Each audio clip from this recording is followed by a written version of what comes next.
Bonsoir.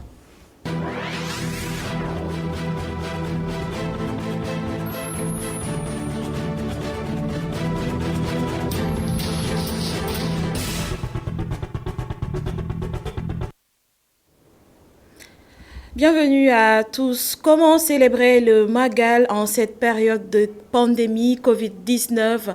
Des virologues, des enseignants-chercheurs, des économistes et autres spécialistes se sont penchés plutôt sur la question. D'après le rapport, tenir un événement pareil en période de crise sanitaire peut être facteur de propagation du virus. Mais pour éviter une telle situation, ils invitent les responsables à tenir le Magal dans la plus grande discipline. Voici les explications de Moubarak Lo, l'un d'eux. Il est joint au téléphone par Yann Dembatine.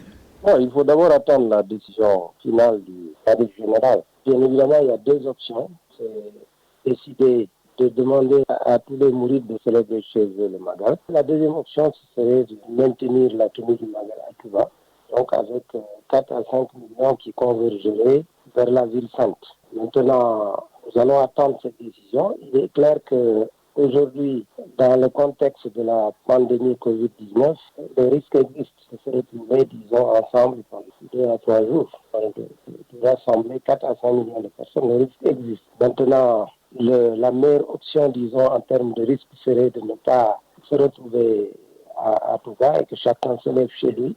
Maintenant, une deuxième option consisterait à tenir le Magal, mais en mettant en œuvre les gestes barrières, avec toutes les contraintes qui existent, sachant la difficulté que peuvent avoir certaines personnes à respecter justement ces gestes barrières. Donc la clé, disons, en tout cas si le Magal est maintenu, de la discipline des talibés, qui est déjà de rigueur qui concerne les pratiques dans la communauté, et pour ce qui concerne aussi les niveaux du calife. Maintenant, le calife, effectivement, à travers son porte-parole, a déjà indiqué le respect des gestes barrières et des règles sanitaires. Donc, j'ose espérer que cette règle sera respectée scrupuleusement. Donc, bien évidemment, même si c'est respecté, le fait que les gens se côtoient, ça crée toujours un risque.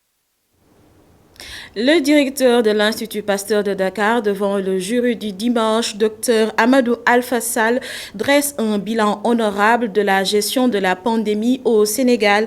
Il insiste sur la sensibilisation, le temps de trouver un vaccin que l'Institut Pasteur est prêt à mettre à la disposition du Sénégal dès qu'il est disponible. Synthèse de l'émission JDD avec Abdourahman Li.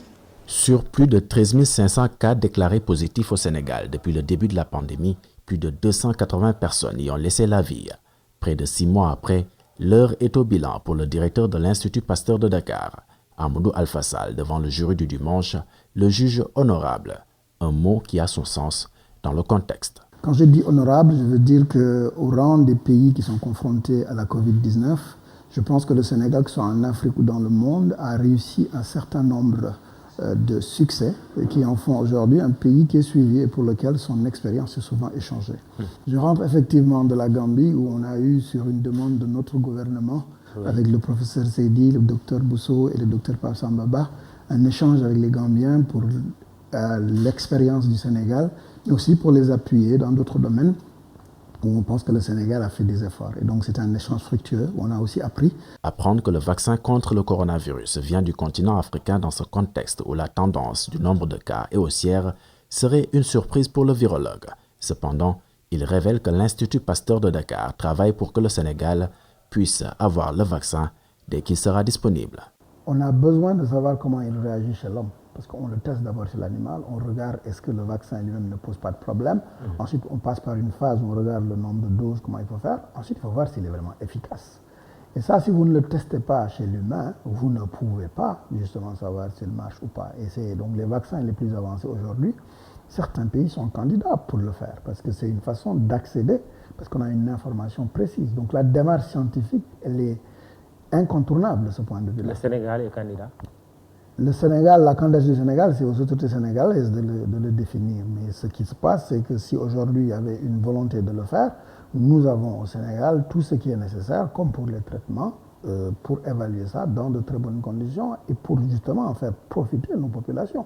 La préoccupation des rassemblements, le principal casse-tête des autorités sécuritaires mais aussi sanitaires.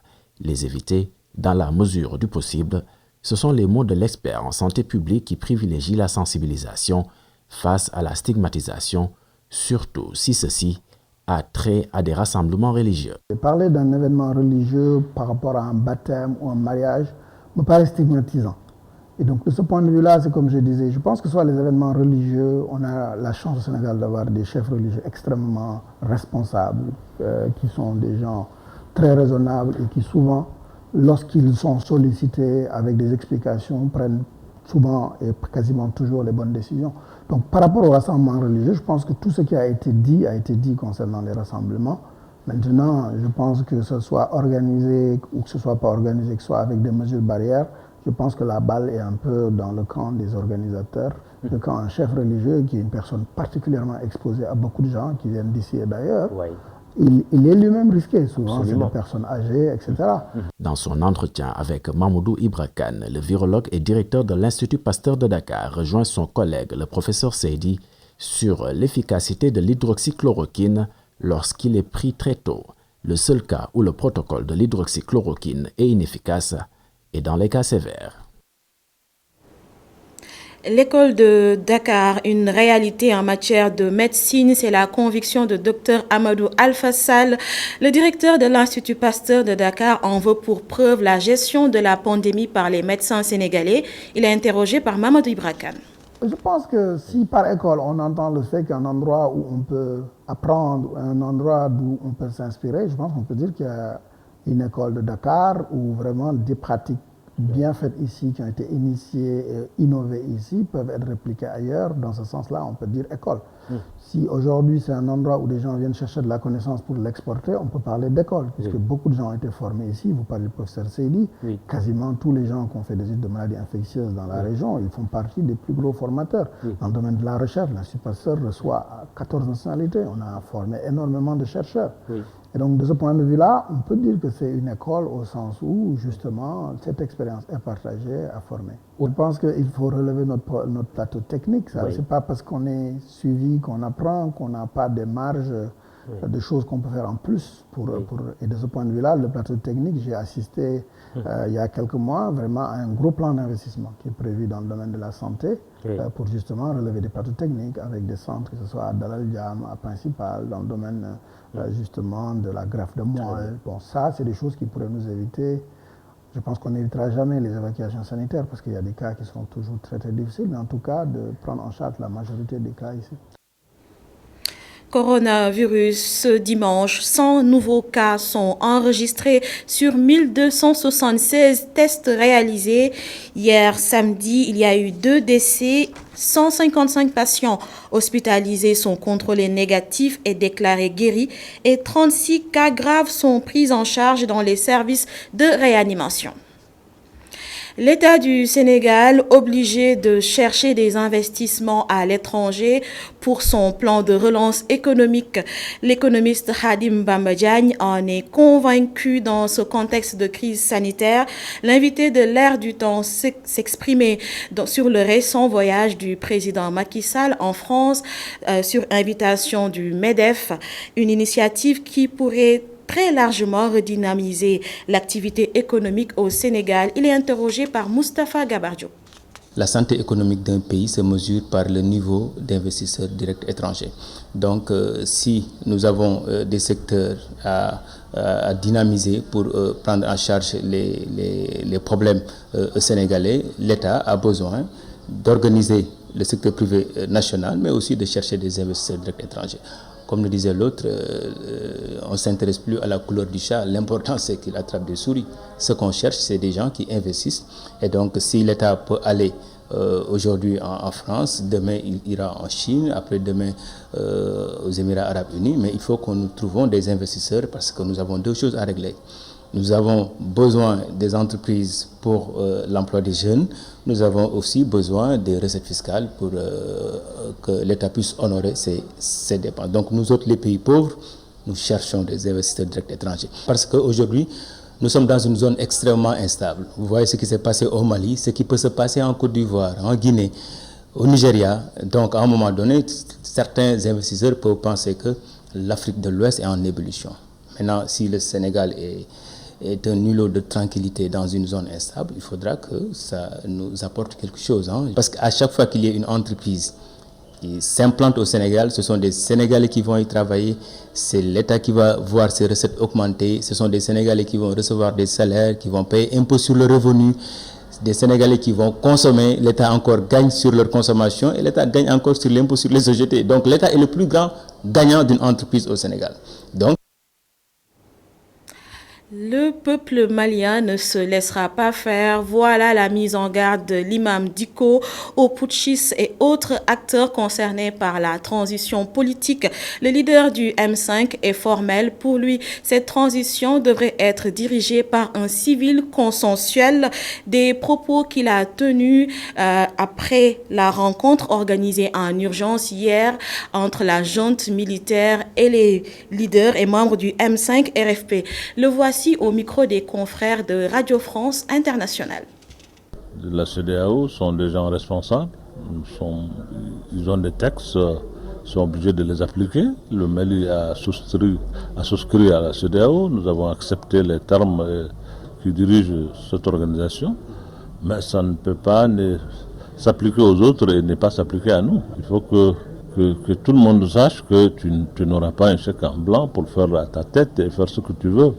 Ça, c'est pour civils et militaires et tout le monde. C'est vraiment, on doit désormais prendre ça en compte, que le peuple ne va pas croiser les bras et regarder les gens faire.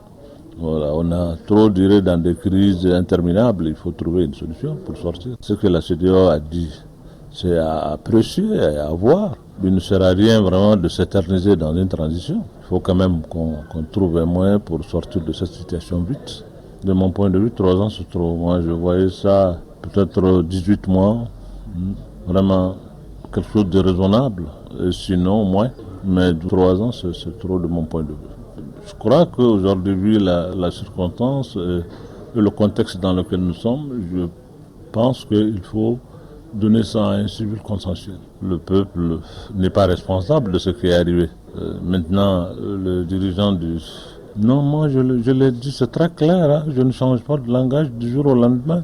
Je dis que je regagne ma mosquée, je regagne ma mosquée, je ne serai pas président ni d'une transition, ni de gouvernement, ni d'autre chose. Je suis imam, je resterai imam, Inch'Allah.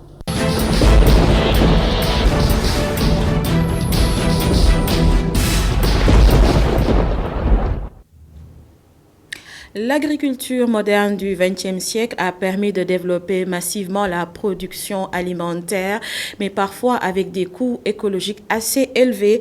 Selon la communauté scientifique, de nombreux problèmes écologiques peuvent être aujourd'hui attribués à l'agriculture intensive plutôt. Pour y remédier, l'agroécologie se positionne comme alternative. Un récit de Mustapha Gabardiop. Selon la FAO, l'agroécologie est l'utilisation intégrée des ressources et des mécanismes de la nature dans l'objectif de production agricole. Elle allie les dimensions écologiques, économiques et sociales pour mieux tirer parti des interactions entre végétaux, animaux, humains et environnement. En créant des synergies, l'agroécologie peut non seulement contribuer à la production alimentaire, à la sécurité alimentaire et à la nutrition. Elle permet aussi de restaurer les écosystèmes et la biodiversité qui sont essentiels à une agriculture durable. En résumé, c'est utiliser au maximum la nature comme facteur de production tout en garantissant ses capacités de renouvellement et en diminuant les pressions sur l'environnement. Elle est une alternative à l'agriculture intensive basée sur des intrants artificiels comme les engrais, les pesticides et les énergies fossiles. En agroécologie, les produits chimiques ou génétiquement modifiés sont formellement rejetés, des intrants responsables de plusieurs formes de cancer, de perturbations neurologiques, de malformations congénitales, aussi bien chez les producteurs que chez les consommateurs. Des méthodes comme la permaculture alliée au compostage sont favorisées pour renouer avec une culture variant les espèces, ce qui évite l'appauvrissement des sols provoqué par la monoculture. Les sols se retrouvent ainsi enrichis. Pour protéger les cultures des insectes, on permet à des espèces prédatrices de ces insectes néfastes de croître, comme les coccinelles contre les pucerons, grâce à certains choix de plantes qui les attirent. Il existe peu de chiffres sur la pratique de l'agroécologie au Sénégal, mais de nombreuses organisations sont tout de même très actives dans sa promotion. Elles se sont d'ailleurs réunies autour d'un cadre collectif appelé Dynamique sur la transition agroécologique du Sénégal.